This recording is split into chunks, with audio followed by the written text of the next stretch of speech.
Hey there, I'm Maz, and welcome to Maz Show. This is your space to explore big ideas through books, society, knowledge, and history, all with one goal to build a better world and a brighter future. If you are curious, reflective, and ready to grow, you're in the right place. So tap follow, hit subscribe, and let's get thinking.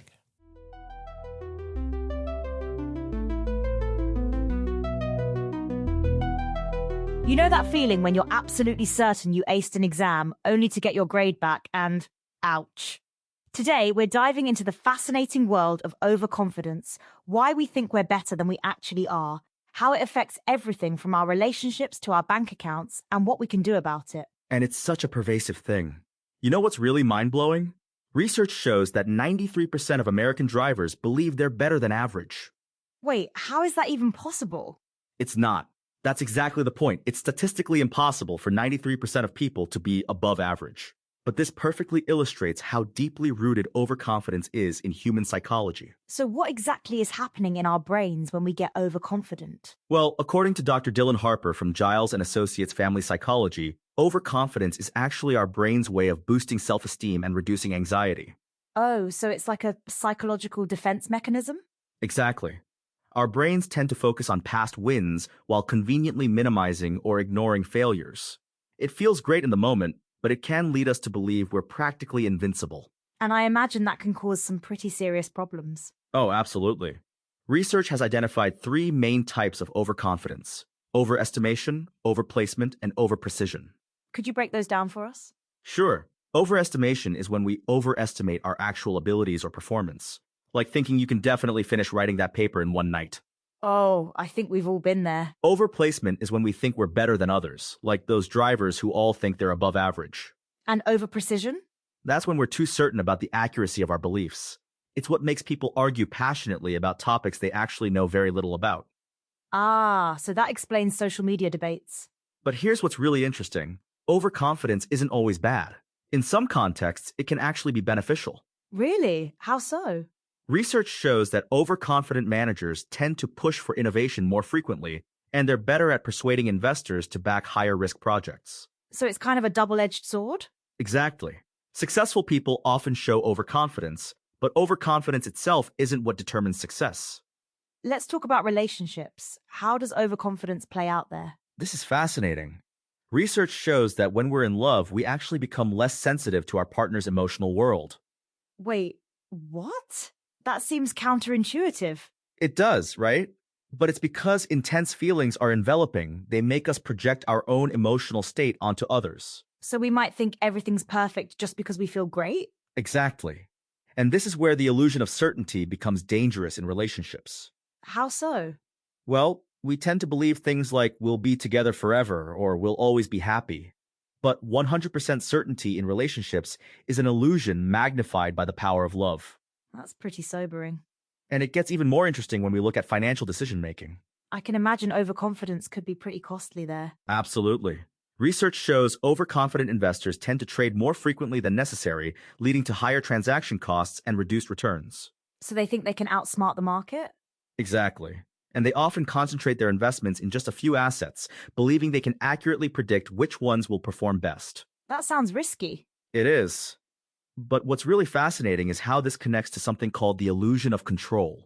What's that? It's when people believe they have more control over outcomes than they actually do. This makes them even more confident in their ability to influence investment results. So it's like a feedback loop of overconfidence? Exactly. And it's reinforced by something called confirmation bias, where we seek out information that confirms our existing beliefs and ignore contradictory evidence. This is starting to sound pretty hopeless. Is there anything we can do about it? Actually, yes. And this is where it gets really interesting. One powerful tool is simply embracing uncertainty. Embracing uncertainty? That sounds uncertain. Research shows that relationships actually thrive when we make room for not knowing, for not being certain, and for not having all the right answers. That's kind of counterintuitive. It is. But when you make space for confusion, you stop insisting that you're always right or that you know exactly how things will turn out. What about in financial decisions? Similar principle. The key is to actively seek out objective feedback and consider contradictory evidence rather than just confirming what we already believe. And I guess sticking to a plan rather than constantly second-guessing yourself? Exactly. Behavioral economists recommend having a clear investment strategy and sticking to it, rather than constantly trying to outsmart the market. What about in our daily lives? How can we check our overconfidence there? One effective approach is to regularly seek feedback from others and really listen to it, even when it contradicts our self-image. That sounds challenging. It is, but it's worth it. Research shows that people who can acknowledge their limitations actually make better decisions in the long run. So maybe a little self-doubt isn't such a bad thing? Exactly. It's about finding that sweet spot between confidence and humility. Any final thoughts on managing overconfidence? Remember that being wrong sometimes doesn't make you a failure, it makes you human. The goal isn't to eliminate confidence, but to calibrate it with reality. That's really powerful. You know, as we wrap up, I'm struck by how overconfidence is both a strength and a weakness. Yes, and that's what makes it so fascinating. It can drive us to achieve great things, but it can also lead us astray if we're not careful. So what's the key takeaway for our listeners? I'd say it's this: don't be afraid of uncertainty. Sometimes, admitting that we don't know everything is the first step to making better decisions. And maybe that's the real confidence, being secure enough to embrace uncertainty. Exactly. True wisdom often lies in knowing what we don't know. Remember, next time you're absolutely certain about something, maybe be a little less certain about that certainty.